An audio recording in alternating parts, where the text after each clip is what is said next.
Hello controllers, Michael speaking once again. This tutorial will be talking a little more about transponders and strip detail management, and will introduce the notion of strip conflicts. ATC-pie aims for a realistic simulation of an ATC radar, which is the reason why transponders are so important. They are virtually the only bridge between the radar and the cockpit. Let's talk a little more about them, and start from the mode if not equipped option in the general settings. It will lead us to introduce a new mode, still unmentioned in this tutorial. Being quite picky, ATC-pie could be a little hardcore for flight gear, where you find different versions and aircraft, including many of them not even featuring a transponder. In real life this would be equivalent to one switched off, and in fact real life does allow transponderless flights in classes Echo and lower, but it would not be right to enforce invisibility in all such cases. ATC-pie lets you choose the transponder mode to simulate for unequipped aircraft. 0 is like real life. No transponder will be like a transponder turned off. Modes A and C, Alpha and Charlie, we've talked about already. Caution though, simulated altitude for mode Charlie will be geometric. This is fine to simulate radar service for a contact, but you'll get into trouble if you compare that value to others. Mode S now is the new mode, and what this new mode Sierra does is send not only a position, squawk code, and altitude, but also other parameters concerning the flight, including, as far as we're concerned, call sign and type of aircraft. On your scope, you recognize transponderless contacts by the circle shape of their body instead of a square. No point asking to squawk a code to those contacts or change a transponder setting.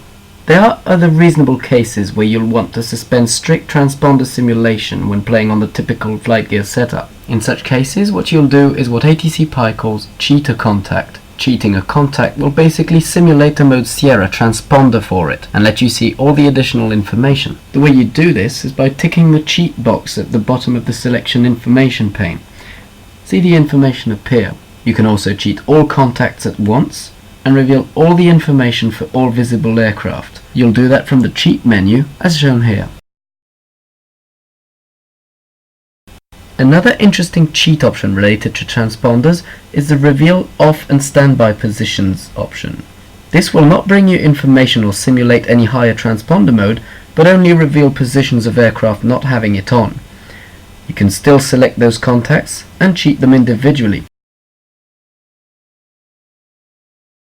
Now that we know about all relevant transponder modes, we understand that there are altogether 3 details editable on strips that can be picked up from the transponder signal as well: the squawk code, the call sign, and the aircraft type. We have seen that call sign and type carry from a strip to a linked contact. This works the other way around. If a strip has no information and it is given by the transponder, the linked strip will display that information as well. Trouble comes when the information is different. Say you have entered an aircraft type and linked it to a mode Sierra or cheated contact, and say the two are different. ATC-pie detects such anomalies and warns you by turning the strip red and displaying a bang bang XPDR warning on the strip. A red strip is generally something serious, which you should resolve immediately. To see what is wrong, open the strip and check the bottom right hand corner. You have the option to delete your entry to rely on the squawked value, or to correct it and match the transponder information. A wrong code, however, is rarely a cue to edit information. More probably, either a linking mistake or a code mess up on the cockpit side. Make sure you make proper diagnoses before you start overriding your values head on.